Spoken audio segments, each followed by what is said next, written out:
Speaking of reliability, a podcast with good friends talking with you about reliability engineering topics.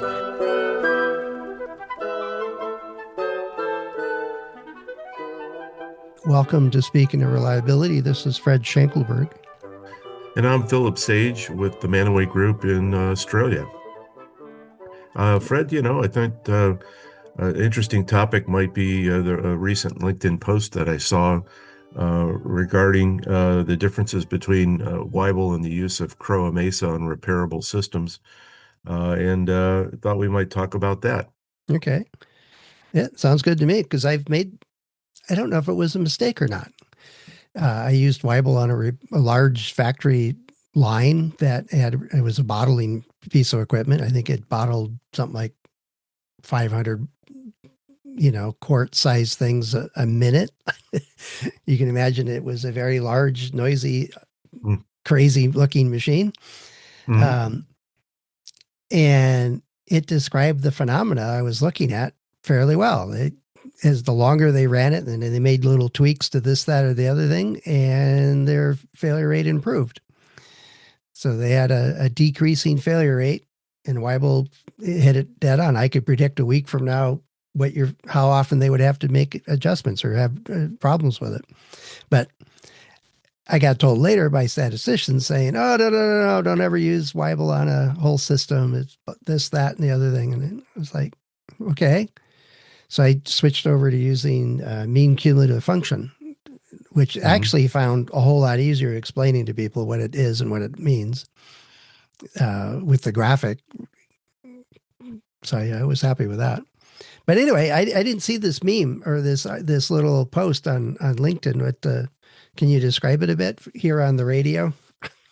Yeah, it was a post by a gentleman who's put up quite a few, and I guess at first read you can take it one way was down with Weibull, let's stomp on it on the floor, and up with Crow-AMSSA for and it's the only thing, the best thing since sliced bread. And the more careful read second time through was really kind of an introduction to Crow-AMSSA techniques on repairable systems.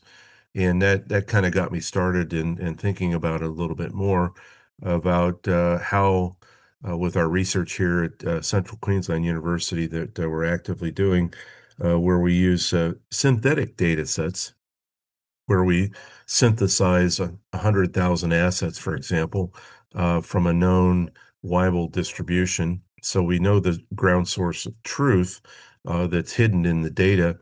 And then we analyze that with various Weibull techniques to see how well they are at recovering the truth. And what we found is, I think, and if you read, I went back and pulled up Crow's paper from the Army material, whatever AMSSA stood for or stands for, and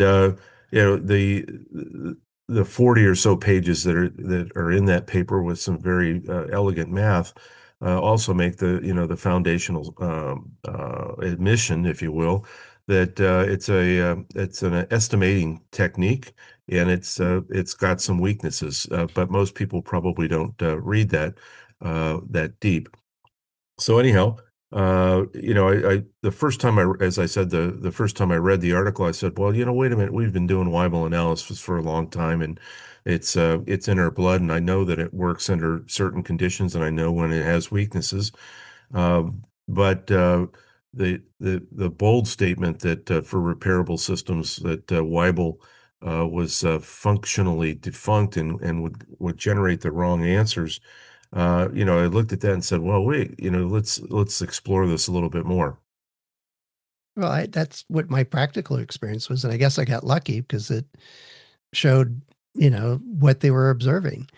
And I had a model for it. And then I used that model then to say, if you can get your setup in place right the first time and not have to tweak it for a number of days, then you could start with this lower failure rate.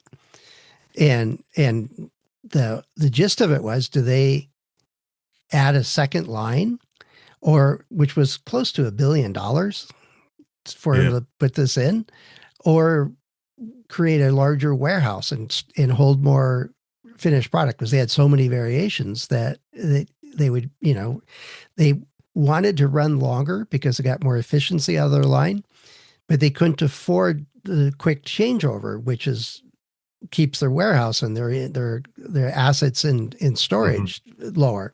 So they were trying to find that happy balance. And I said, well, if you can improve the startup of your system so that you don't have a week of fussing with it before it gets good, here's the money. Here's where you'll be off and running. And that was all based on Weibull. And Yeah. but it was just a model. I knew it was just a model. I thought I'd give it a try, and it reflected what we were actually seeing. I could say, all right, give me another week of data. I'll, or another set of running times you have, and I could estimate it what their actual experience was. 4 days after running or 3 days after running, stuff like that. So it wasn't huge, long time frames that they made these runs. The equipment, though, was static. It was just Mm. adjusted for different bottle sizes, different fills, different stuff like that. But I got admonished by a handful of other statisticians when I did it at an evening presentation, saying, here's what we found. And they Yeah. go, oh, no, no, no, no, you can't ever use it there. No, it's not possible. You can use it on individual failure mechanisms and blah, blah, blah. And I'm like, we got an answer. it, it passed the gut test. Yeah, I think there are cases when a Weibull unrepairable systems is fine. Uh, especially if you've got from time zero till the time of failure, it's going to give you an answer, but it's not an answer that relates back, I think, to any of the individual fundamental failure modes, and that's, I think, where Crow-AMSSA has some advantages. But it's important for those that haven't used it or been experienced to it to realize that it's working on different data sets, but they are equivalent in the first time to failure mode. In fact, the shape factor, the beta value that we've often talked about in Weibull, Weibull analysis is equivalent to the beta factor, which is the same symbol used in Crow-AMSSA during the first failure period. But then the beta factor will, degenerate, if you will, from a 4 down to a 1 over a period of time. And it's in that period of time with our synthetic data testing, we've been able to actually quantify that the Crow-AMSSA, really is not it's not well suited. Especially if the underlying failure mode is largely dominantly wear out. And back to reading Crow's original paper, the fundamental thing that it was noted to be well suited for was applications to electronics and things that were largely exponential after the burn-in period, which is a topic that probably we could discuss whether any electronics today has a burn-in period, Yeah, right? that's another part I wanted to take out of it. It was the Drenix there. We talked about it once, long, long time ago, but Yeah. we got to come back to that. But I talked to Larry, and we were both on associated with Rams committee Yeah. for a long time, and I asked him about it, and I'm like, yeah, this is all going to head to being, you're assuming it's exponential, and it seems to make this all work.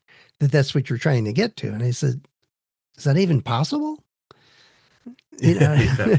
you know, and then I had an issue with them just using MTBF type nomenclatures and numbers at all in Yeah. bringing all this stuff into it. And I says, wouldn't you be better served by just calling these, tank test runs and fix and keep running type stuff and change designs and keep running like a halt test and not worry about quantifying it? Because yeah, you might get there, but the military during that period of time and to this day have a horrible track record of getting designs to actually work in practical applications.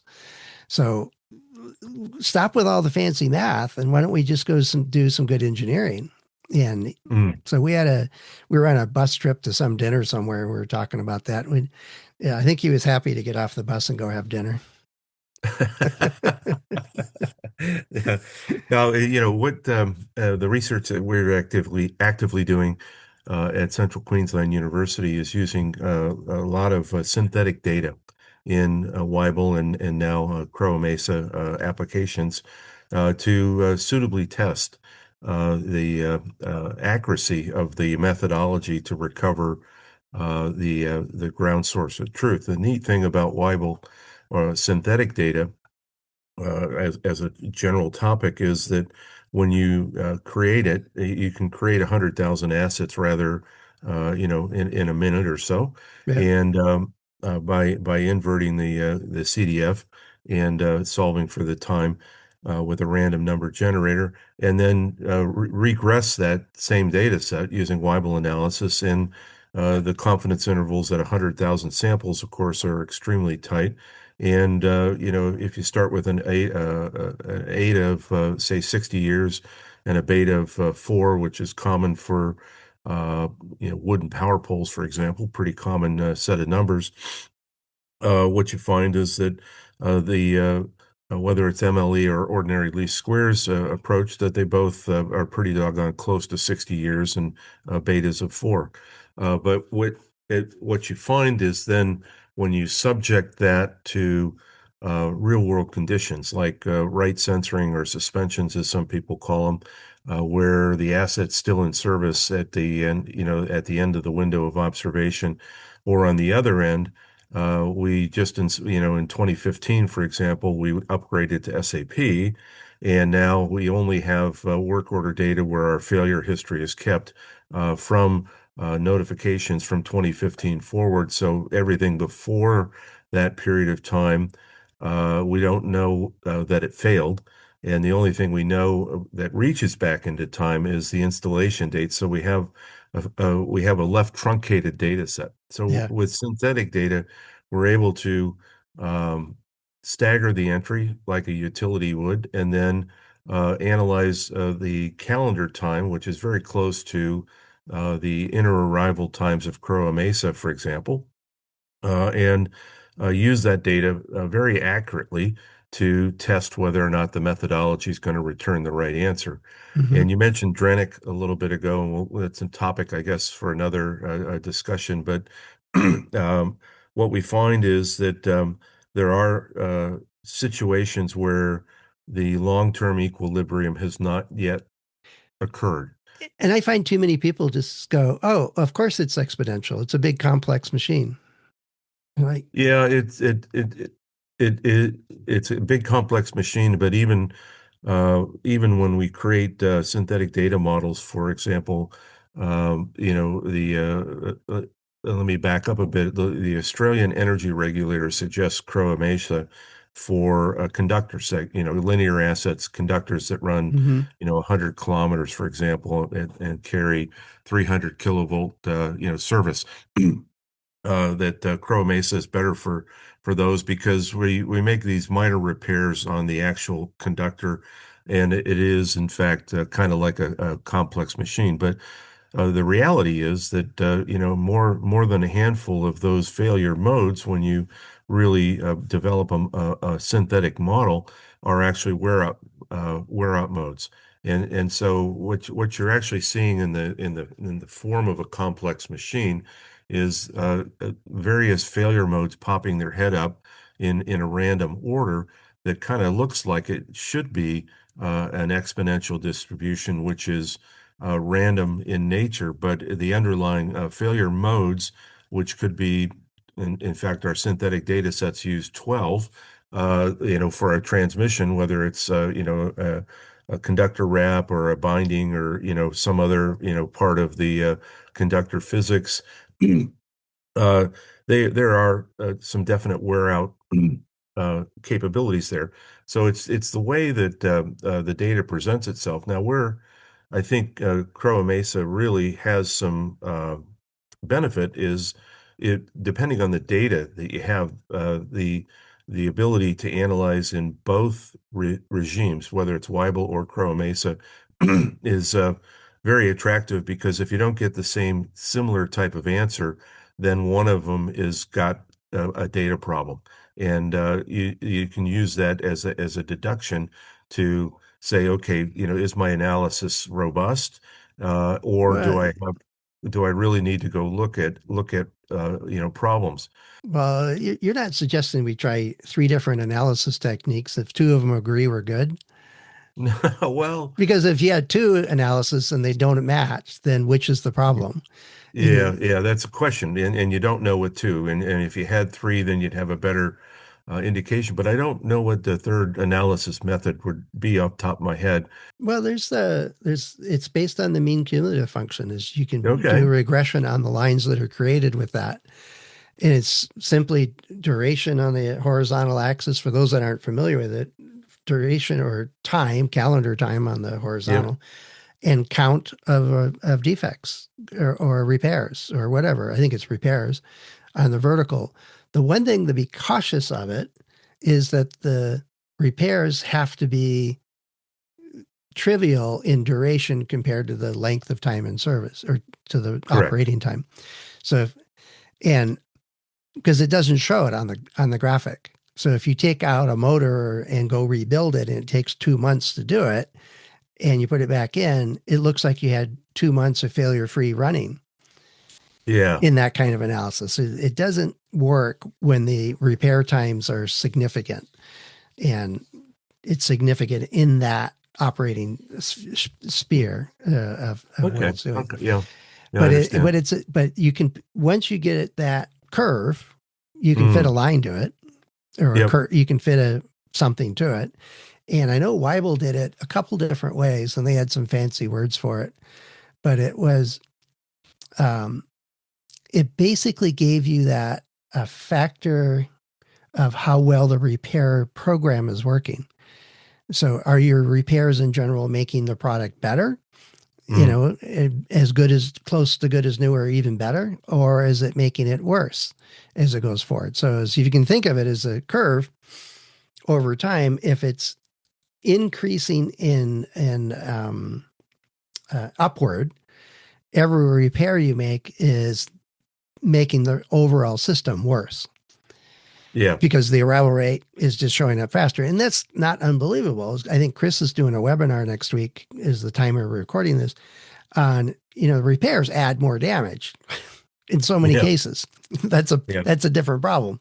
But if the curve is flattening out, like what the analog version of a Crow-AMSSA is that if my arrival rate of failures is slowing down and flattening out and taking longer and longer, each repair I make, it takes incrementally longer before the next failure arrives, which I saw in that factory. As they made Yeah. repairs, their system got better and better. Then it'll flatten out, come to some asymptote, right? Yep. And I think Crow was using log plot so that it looks straight, Correct. Look right? straight. Yeah. And so and the guys at Weibull and a handful of other folks, I've seen it, and I don't have any of it in front of me, but here's a way to fit lines to these things, and you can model it and do stuff like that. And that it's a little extra step, but I found that vast majority of the decisions I had to deal with, it didn't really matter what system I used. It was, could my client understand it? Yeah. you know, Yeah. That's a whole nother topic in itself, probably. I got You three of know, them knocked down. yeah, no, no, and I guess as a general comment to that is that I would say that we're all independently as individuals on the reliability journey together, where some of us have been on the that bus that is taking us on the journey a few stops earlier, and gotten to know the bumps of the road a little better. But I think we all need to recognize that everybody is on the journey, but not everybody has been on the bus for the same amount of time and has the same level of experience. Yeah, but but you sent me a draft paper you got coming out. It's on this topic, Yeah, but it was sparked by, don't do Weibull if it's a repairable system. And it goes back to some of the same thinking I've run in across where people say, no, no, no, you don't use MTBF for that. It's non-repairable. You got to use MTTF. right? And he Yeah. said, wait a sec, stop. How do you estimate MTBF? Oh, you take the total time divided by failures, right? Well, how Yeah. do you estimate? That's what they told me. Yeah. I Total believe, time, I number know, of I know. Yeah. failures, I believe it, but right? yeah. And how do you estimate it mean time to failure? Oh, total failures, total time, the Yeah. run time at all, and number of failures of all your units. And they're like, okay, so how are they different? Yeah. Because Yeah, the unbiased estimator for MTBF is the inverse of the failure rate, yes, yes. right? And you estimate failure rate by total time, number of failures. Yeah. And there are better ways to do it, but you get the same answer. Yeah, and the interesting thing when you really break down the sequence of up and down, in an availability type state diagram is that you realize it's the time between failure that's the difference between the mean time between failure that you're trying to calculate, and that includes the time to repair. And so in order to calculate the mean time between failure for a non-repairable item, there is no time there is no time to repair. Right. And so therefore you can't calculate the mean time between failure. You can only calculate the mean time to failure. No, wait a second. I talked to a guy making tires and he said, oh, I said, how do you end up with your estimate of life? And he was talking about MTBF for it. And Yeah. like, he says, well, I know it's technically MTTF, but you can repair tires. But so how do you estimate what you put on the label here? And he goes, oh, we get 100,000 tires and we put them on this great big treadmill and watch tread wear.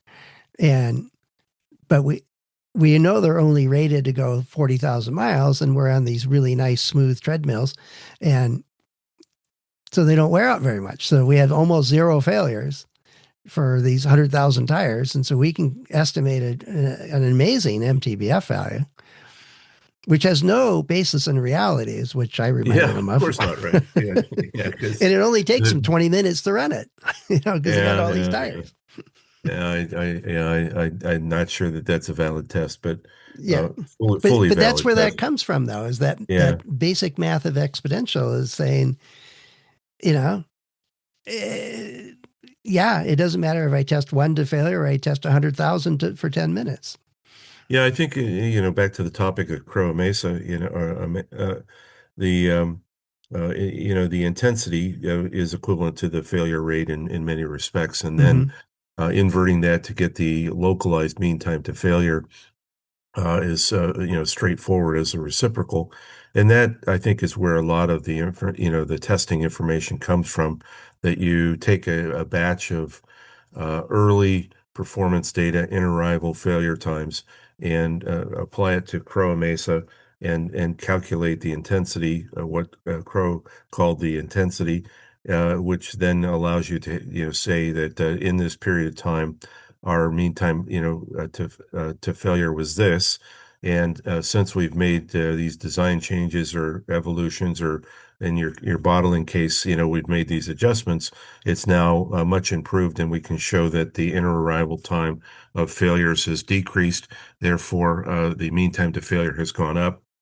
And that's the whole, I think, idea behind the reliability growth discipline and Mill Yeah. 182, right? Yeah, I get that. And I stopped short of supporting it because they're uh, focusing on MTBF. And I asked Larry one time, do your clients understand what MTBF is? Oh, no. Yes. Uh, Have you ever had yeah. any think it was a failure free period? I'll get off my MTBF soapbox here, but the idea is that, I mean, there was two analysis techniques in that one short art, piece on LinkedIn.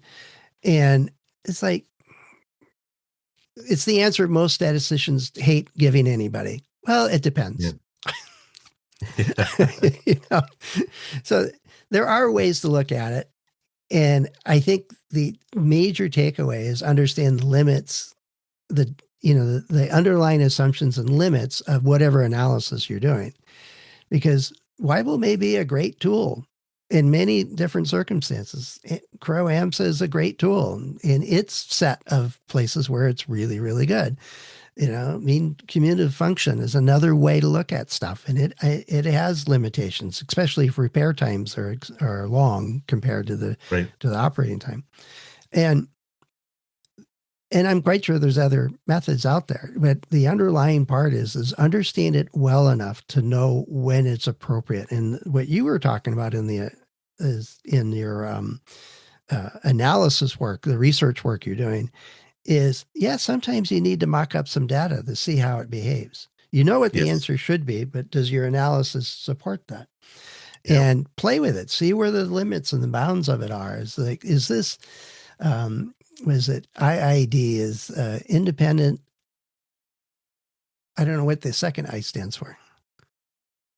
E- Oh, we use it so often. I don't even remember what it yeah, stands yeah, yeah, for. yeah. Yeah, the independent part is the thing that fails when you look at repairable systems. But Yeah, because one piece uh, overheats and fails, and it affects the aging of the piece next to it, and so on, or it yeah, gets more load sharing or stuff like that. Um, Identical, independent identical. Yeah, devices, yeah. and Identical means that they're all the same, right? The same brand of tire, for example. that's Yeah, right. But as soon as you do a telephone pulse, you got some are wood, you got some are concrete, you got some yeah, you got some of their out of different types of wood. There are different treatments on them. Yeah, they're yeah. not identical anymore, and they're in No, different they're not. regions of the world. They're different installation techniques. Well, yeah, the different regions of the world would probably be in covariance, environmental and soil type and the Well, amount of fungi and yeah, just Australia yeah, itself is a different world from north to south and east to yeah, west. but if we simplify it and take it back to something that everybody hopefully can understand, a car, right? My car is 10 years old. It's as good as old. But if I lose a headlight, and I drove past a bloke last night who got pulled over by the police because his headlight was out. I mean, he probably got pulled over because he was driving a souped up hot rod as well, but his headlight was Okay. out. It gave him a reason to pull the young lad over. Yeah. But if I put a new headlight in the socket, that's it's a brand new life, right? It's drawn from the cohort of light bulbs lifetimes, and so if I can with my data, and the problem is that I cannot always do this because the data limits us. But if I can with the data measure the time in service for each light bulb that I put in that old socket, those are very, very qualified Weibull analysis Oh yeah. points, right? It's a brand new light bulb, but it's in an old car in an old socket. So as an independent failure mode, it would qualify for Weibull, but it would also fit into the Crow-AMSSA regime if I look at all the times that I have something wrong with my car, and make a imperfect repair or as good as old, the car is still 10 years old. And that's a very valid argument. And if I look at whether or not the car is breaking down more as it gets older, that's the type of information that I think Crow-AMSSA can, deliver rather readily. But the underlying failure modes, and when you mix them, quite a few of them together to make up a complex machine, that's where the fun becomes. And as I mentioned earlier, our conductor model is built of 12 independent underlying failure modes that we synthesize the data and know exactly which failure mode is taking the conductor, out of Hmm. service for whatever period of time. The assumption there again, like your mean cumulative function, is that the repair is negligible. That you can take that out of the equation without practically, impacting the accuracy, or the usefulness of the result. So yeah, there are times, that repairable systems are analyzable with Weibull, but there are times when you don't have the data that says, and that's one of the great failures of CMMS systems and work order systems to failure code, which would be another topic, right? But Yeah. the ability to have the data that is stratified into the individual failure modes is what separates, the ability in some cases to do Weibull analysis from a higher level Crow-AMSSA or mean cumulative function approach. Yep. Yep. Now there's lots of way to go for it. And then I think I've written down 1, 2, 3, 4, 4.5 ideas for future topics. Yeah. But I think we should wrap this one up here saying, yeah, a quick 30-second read on LinkedIn is, I think, as it did with you and today's topic, is give you something to go think about and go research. If that doesn't smell right to you, go check it out. But I think what I tell my kids: don't believe everything you see on the internet. Yes. Yeah, no, it did spark some interesting discussion. It's also spawned some additional research that we had in the pipeline, and having already generated the data to support it was very easy to roll into. And there's you've got 3 or 4 more topics to talk about. I've got 3 or 4 more journal Yeah. So articles in the can. Yeah, so we'll say it, thanks to that that post being done on LinkedIn and across your desk, your feed, because it it had a lot of value. It wasn't probably what he intended, but yeah, it might be. I don't know. But yeah, either way, but we should wrap it up. And if you're listening to this and you're wondering what in the world are you guys talking about, there's Philip and his team are doing a bunch of research, and hopefully they'll get published out in one day or another. But we'll keep talking about variations and pieces of it. But more specifically, if you've got a question or you've seen something online and you're like wondering about it, let us know. Send it on over. You can do that over at accendoreliability.com/go/SOR. And there's a couple of ways to get in touch with us there. Philip and I and the other hosts are available through LinkedIn and our About pages. So there's lots of ways for you to get in touch with us. And if you're curious about something or something piques your interest or any of that kind of stuff, and yeah, maybe we could help you with our experience or at least give you some things to think about as you consider what's going on there. So with that, Philip, thanks for being on LinkedIn, I guess, and running across that. It just kind of fit into your research. That was pretty cool. And good chatting with you again. I hope to catch up with you again real soon.